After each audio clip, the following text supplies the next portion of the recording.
For centuries, the legend has haunted the highest peaks of the world. A shadow slipping through the storm, unseen yet always felt. Massive footprints appear in the snow where no human has walked. A presence lurks beyond the veil of ice and mist. Some call it a myth, others have looked into its eyes. The Yeti. A creature feared and respected for centuries. A force beyond our understanding. Tonight, we unravel the folklore, the stories, and the chilling encounters that have sent shivers down the spines of those who dare to speak of it. And by the end of this episode, you won't just know what the Yeti is. You'll know exactly how to seek it out. But be warned. Some say that when you go looking for the Yeti, it may already be watching you. The Yeti has long been a figure of mystery and legend in the Himalayan region. While modern depictions envision the Yeti as a towering, ape-like creature covered in thick white fur, the traditional folklore passed down through generations paints a more complex and enigmatic picture.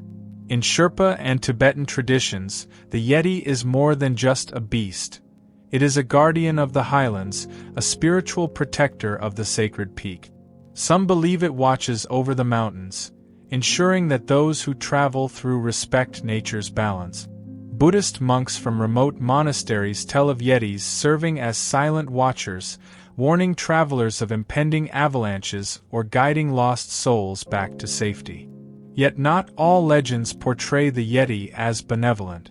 Many accounts describe it as a wild and untamed force of nature, a nocturnal predator that roams the snow-covered forests and hidden valleys. Towering over any human, the Yeti is said to possess immense strength, capable of vanishing into the wilderness without a trace. Villagers whisper of encounters that serve as omens, sometimes of fortune, but more often of misfortune or even death. To see a Yeti is to know that danger is near. Other, more mystical stories go even further, suggesting that the Yeti is not a physical being at all, but a shape-shifter, an entity that moves between the material and spiritual realms. According to some monks, the Yeti can disguise itself as a raging blizzard or the shifting shadows that follow lone travelers. It is a creature of both presence and absence, appearing only to those it chooses. Himalayan monasteries have long claimed to possess relics of the Yeti, bones, scalps, or even preserved hands. The relics remain deeply significant to the Sherpas and monks who guard them. For them, the Yeti is not simply an unknown species waiting to be discovered. It is a living legend, a being woven into the very essence of the mountains themselves. In autumn of 1951, amidst the soaring peaks and untamed wilderness of the Himalayas, an event unfolded that would etch itself into the annals of cryptid lore. Eric Shipton, a renowned British mountaineer and explorer, captured what remains one of the most debated pieces of evidence of the Yeti's existence. Shipton was part of an Everest reconnaissance expedition when he and his team traversed the Menlung Glacier, an isolated and starkly beautiful region near Mount Everest. They had the expedition to survey possible routes to reach the summit of Everest from Nepal. It was here, at an altitude of 19,000 feet, amidst the crunch of snow underfoot and the crisp mountain air, that they stumbled upon something extraordinary. Pressed into the pristine snow were a series of enormous, human-like footprints. The prints, distinct and elongated, measured approximately 13 inches, which is 33 centimeters, in length and bore a striking resemblance to a humanoid foot, complete with a pronounced arch and clearly defined toes. Fascinated and intrigued, Shipton immediately set to work documenting the discovery. Since they had no tools, they took whatever they had in hand. The mountaineers took detailed photographs of the footprints, placing an ice axe beside them for scale, and Michael Ward's left boot. They took the photos while they closely examined the print. It was clear that the prints were wider than the average human foot, nearly 2 times. The toes of the footprint were grotesque in shape, and the big toe appeared lower and larger than expected from a human. And even if it was human, how had they managed to walk through the snow in freezing temperatures without any shoes? These images would later become iconic, fueling debates among scientists, adventurers, and enthusiasts for decades to come. The footprints appeared to stride across the glacier with a deliberate gait, leading down the mountain, where no known human or animal could easily traverse. Shipton and his team followed the tracks for a mile before they vanished into the rugged terrain. Puzzled and tired, they stopped to make a camp for the night. A few days later, W. H. Murray and Tom Bourdelin joined the group, and they also examined the curious footprints. Bourdelin wrote in his diary that he was somewhat distorted by the sun at the time he reached the footprints, and tired after days in the mountain. But still he admits the finding as surprising and cannot explain the footprints' origin. The local Sherpas were less surprised. To them it is known as the Mitokami, or man-bear of the snow. The Sherpas are a group of people living in the high mountain region, who are no strangers for the local tales of the man-bear. It was believed to inhabit the high-altitude regions of the Himalayas, shrouded in mystery and revered with a mix of fear and respect. Shipton's photographs caused a sensation upon his return. Newspapers and magazines around the world published the images, sparking public fascination. Skeptics argued that the footprints were likely the result of a known animal, such as a bear, distorted by melting snow or wind erosion. Others speculated they could be a hoax, though Shipton's reputation as an explorer lent credibility to his account.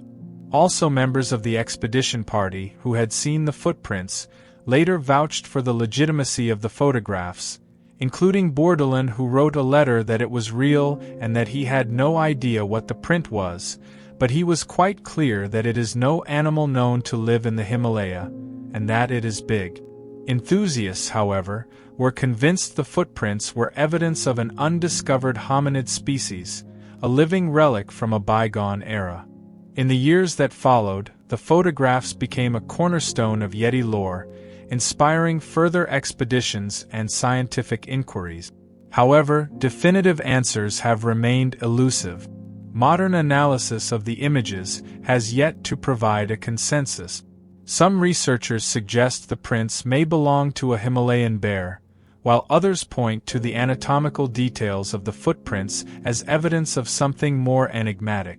Adding to the intrigue, subsequent expeditions reported similar findings. In the 1950s, Sir Edmund Hillary and his Sherpa companion Tenzing Norgay, who famously summited Mount Everest, also reported hearing strange noises and seeing unusual tracks in the snow. Another encounter made by Reinhold Messner in 1986. Messner is an Italian climber and explorer who made the first solo ascent of Mount Everest, and the first ascent of Everest without supplementary oxygen. He has published more than 80 books about his experiences as a climber and explorer, and in one of them he makes it clear that he found himself face to face with a creature of legend, the Yeti. It was 1986, and Messner was navigating a desolate region devoid of roads and human habitation. He was climbing a steep, densely vegetated slope. As night descended, bringing with it an almost palpable silence, Messner became acutely aware of another presence. Emerging from the shadows, at a distance of merely 30 feet, stood a towering figure approximately 7 feet tall, covered in coarse hair. The creature emitted a distinct whistling sound and an overpowering stench that permeated the crisp mountain air.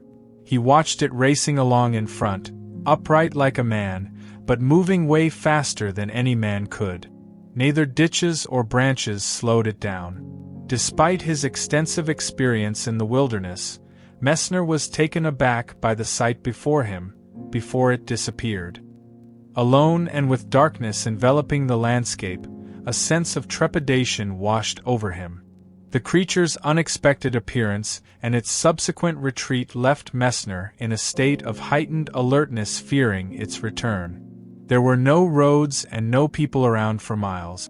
Suddenly he spotted the Yeti once more running in the moonlight. At second glance, it looked more than 7 feet tall and immensely strong. It made angry hissing noises, and he saw its eyes and teeth before it disappeared into the trees. Stumbled, he ran away in the opposite direction, searching for civilization and a place to hide. Weary and on edge, Messner pushed forward, scanning his surroundings for shelter. The moonlight cast elongated shadows across the forest floor, each one making his heart race as his imagination conjured threats in every corner. Then, cutting through the stillness, came a low, guttural growl. He froze. The sound grew louder, more menacing, and soon it was joined by sharp, barking cries. From the shadows emerged a pack of wild dogs, their eyes glinting in the moonlight. They were large, feral creatures, gaunt with hunger, their matted fur bristling as they bared their teeth. The leader, a massive, scarred dog with an intimidating presence, stood at the forefront, its growl deeper and more resonant than the others. Messner realized with a sinking heart that he was being hunted. The dogs began to encircle him, their snarls echoing in the still air. Messner grabbed a sturdy branch from the ground, wielding it as a weapon. He swung it wildly in front of him, hoping to scare them off, but the pack was undeterred. One of the dogs lunged at him, snapping its jaws mere inches from his arm.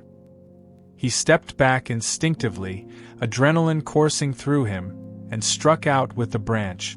The dog yelped and retreated, but the others only became more aggressive, their growls turning into frenzied barking. Realizing he couldn't hold them off for long, Messner made a desperate decision. He ran. The forest became a blur as he sprinted, branches whipping against his face and snagging his clothes. The dogs were right behind him, their heavy breathing and pounding paws closing the distance with terrifying speed. His lungs burned as he pushed himself harder, his mind racing with thoughts of escape. Just as hope began to wane, he spotted the outline of a small, weathered hut nestled among the trees. It was old and decrepit, but it was his only chance. He made a final, desperate dash toward the structure, reaching it just as the pack closed in. He flung the door open, threw himself inside, and slammed it shut behind him. Messner leaned against the door, gasping for breath, his heart pounding so loudly he could hear it in his ears. For the first time in what felt like hours, he allowed himself a moment to breathe, his hands trembling as the adrenaline began to fade. The hut was little more than a relic of the past, with cracked walls and a roof that barely kept the elements out. Moonlight seeped through gaps in the wood, illuminating the sparse interior. Exhausted and shaken, Messner slumped to the ground, his back against the door. Outside, the dogs eventually lost interest, their growls fading as they disappeared back into the forest. That night, huddled in the fragile safety of the old hut, Messner reflected on the razor-thin line between survival and peril in the wilderness. The Himalayas had shown him their harshest truths, not only the enigma of the Yeti, whose image still haunted his thoughts, but also the brutal and unpredictable dangers of nature itself. This profound encounter ignited a decade-long quest for understanding. Messner immersed himself in the culture and traditions of the Himalayan villages, seeking to unravel the mysteries surrounding the Yeti. He discovered that the indigenous people spoke of the chemo, their term for the Yeti, as if discussing a commonplace animal. In isolated communities accessible only by rugged trails, the chemo was a tangible presence, a creature both feared and respected. Conversely, in areas closer to modern infrastructure, the Yeti was relegated to the realm of myth. A Tibetan man offered Messner a poignant insight. One can never find a chemo. Either you run into it by chance or you never get to see one. He always appears at night and only when you least expect it. Sherpa Tenzing Norgay, who is one of the first that climbed Everest, never spotted the Yeti in his 50 years of climbing the Himalayas. His partner was also a part of a Yeti expedition in 1960, but he saw nothing. Throughout his research, Messner found that concrete evidence of the Yeti was elusive, with footprints being the most tangible proof. Remote villages were rife with tales of abductions, attacks, thefts, and even instances of the Yeti intermingling with humans. However, the solitary nature of most sightings and the lack of corroborative evidence often led to skepticism. Messner himself faced criticism and damage to his reputation when he publicly shared his encounter. Undeterred, he continued his exploration, documenting his findings and experiences. On subsequent occasions, Messner claimed to have observed the creature again. He attempted to capture photographic evidence, but fate seemed to conspire against him. In one instance, the film was damaged during processing. In another, his camera's flash malfunctioned. Messner's approach was grounded in first-hand experience rather than speculative theories. He refrained from delving into supernatural explanations, focusing instead on tangible observations. Despite the absence of irrefutable proof, he became convinced that the chemo and the Yeti were one and the same, a creature that transcended the characteristics of known fauna. The enigma of the Yeti endures, fueled by testimonies from esteemed individuals like Messner. His accounts, detailed in his writings, offer a compelling narrative that challenges the boundaries between myth and reality. While definitive answers remain elusive, Messner's experiences invite contemplation and further exploration into the mysteries that lie hidden within the world's most remote regions. In the quest to unravel the enigma of the Yeti, a groundbreaking study emerged in 2014, led by Professor Brian Sykes of the University of Oxford. This research marked the first systematic genetic analysis of hair samples attributed to anomalous primates, including the Yeti. The team meticulously collected 30 hair samples from various regions, including the Himalayas, North America, and Russia, all claimed to be from elusive creatures. Each sample underwent rigorous decontamination processes to eliminate any potential contamination before DNA extraction. The extracted mitochondrial DNA was then sequenced, focusing on the 12S RNA gene, a region commonly used for species identification due to its variability among different organisms. The resulting sequences were compared against the GenBank database to determine their closest genetic matches. The findings were revelatory. The majority of the samples matched known species such as bears, cows, horses, and canines. However, two samples stood out, one from Ladakh, India, and another from Bhutan, eastern Himalayas. These samples exhibited a match with the DNA of a Pleistocene-era polar bear, Ursus maritimus, a species that lived over 40,000 years ago. Was it merely a case of contamination or degraded DNA? Or had science stumbled upon something far more intriguing, a relict population of an ancient bear or an unknown hybrid species? Skeptics quickly attempted to dismiss the findings, attributing them to errors in sequencing or database anomalies. Yet, the implications of these results cannot be ignored. If unknown bear species still roam the remote heights of the Himalayas, could other undiscovered creatures lurk in the shadows? Could the legends of the Yeti be rooted in truth, an ancient hominid or cryptic beast still evading scientific capture? The mountains have always guarded their secrets well. For centuries, local Sherpas and Tibetan monks have spoken of an elusive being, one that moves in silence, appearing only when least expected. If the Yeti is nothing more than a myth, why do the stories persist across generations? Why do footprints continue to appear in the snow, unclaimed by any known creature? And if we are only now beginning to uncover the hidden genetics of Himalayan wildlife, what else remains undiscovered? Perhaps the answer is not in the cold calculations of DNA sequences, but in the whispers of the wind through the icy peaks, where something watches, just beyond the reach of modern science. The search for the Yeti has captivated adventurers, mystics, and scientists for generations.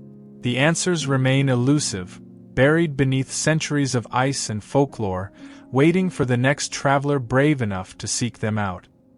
According to ancient Himalayan folklore, there are ways to increase one's chances of encountering the elusive creature, but at great risk. Legends tell of specific methods to seek out the Yeti, though those who try may not return. The Yeti is believed to reside in the most remote and inhospitable parts of the Himalayas, far from human settlements. Its presence is strongest in the deep valleys, snow-covered passes, and hidden caves near glaciers. Local Sherpas warn that to find the Yeti, one must go where no sane traveler would dare, into the shadowed ravines and snow-laden trails, where the air is thin and silence weighs heavy. Follow the signs. Those who have claimed to see the Yeti speak of its distinct tracks, massive, human-like footprints imprinted deep into the snow. Sometimes, villagers wake to find their livestock missing, the only evidence being strange claw marks and enormous foot impressions leading back into the wilderness. If one follows these tracks, it is said they may glimpse the beast itself, but few have dared to pursue them far. Monks in remote Himalayan monasteries whisper that Yetis guard ancient, sacred places. Some believe that entering these sites without permission may anger the guardian, while others say the Yeti will only reveal itself to those deemed worthy.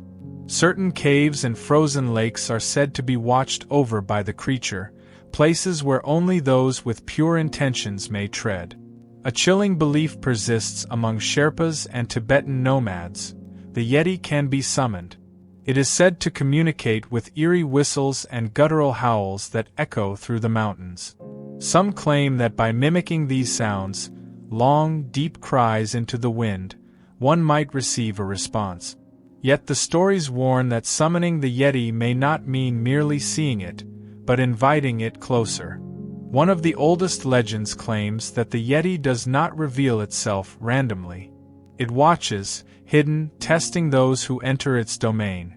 Travelers who move with respect and humility may pass unseen, while those who desecrate nature or show arrogance may find themselves hunted.